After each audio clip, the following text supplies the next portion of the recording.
Okay, so Peter, we've assembled some elite athletes today to come along to the pool to give the Drag+Fly a go. What are we here to do? We're here to test the Drag+Fly, Dan, and to see its operation underwater, how it captures the water, the level of resistance it applies to the swimmer while we're using it, and see how the boys go through the paces.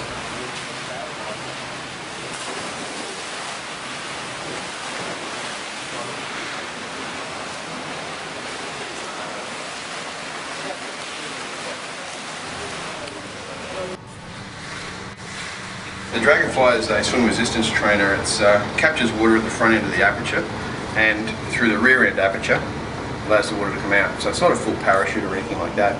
We've got varying levels of resistance down the side, as you can see by the notches, and you can set that level of aperture opening according to the notches. So if you want to set it at 3, say, away you go. That opens the aperture at the back. Obviously it's a lot easier the bigger the rear aperture, right up to a full extension.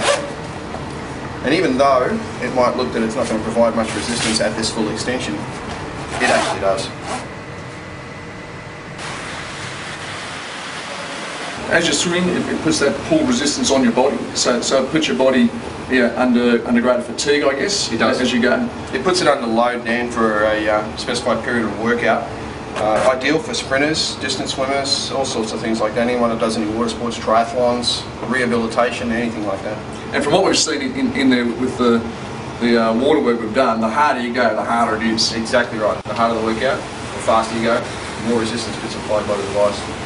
And the Velcro belt's designed to be comfortable to sit on your waist. Velcro belts are nice and wide, Dan, so it can fit around quite comfortably for all sorts of dimensions. And it doesn't find one single spot on your waist to pull on. So provided this is centrally located over the tip of your sacrum, you're good to go. So basically to find the length, the ideal length is to stand on the top of the bag, come to the middle of your chest, and that's where you'll cut and tie it off there in a little noose. And then obviously the belt goes on, that goes in the small part of your back. So I'm going to try that on. Yep.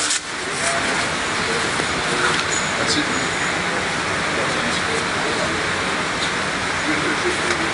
And then away you go. And then when you actually swim, depending on where you want the float, you can either just let it go and the float will find its own level. Generally it'll find its way down towards the end. Otherwise, as we've shown before, you can just put a little knot in there, which then brings the float down to a maximum length, depending on where you feel more comfortable putting your pick.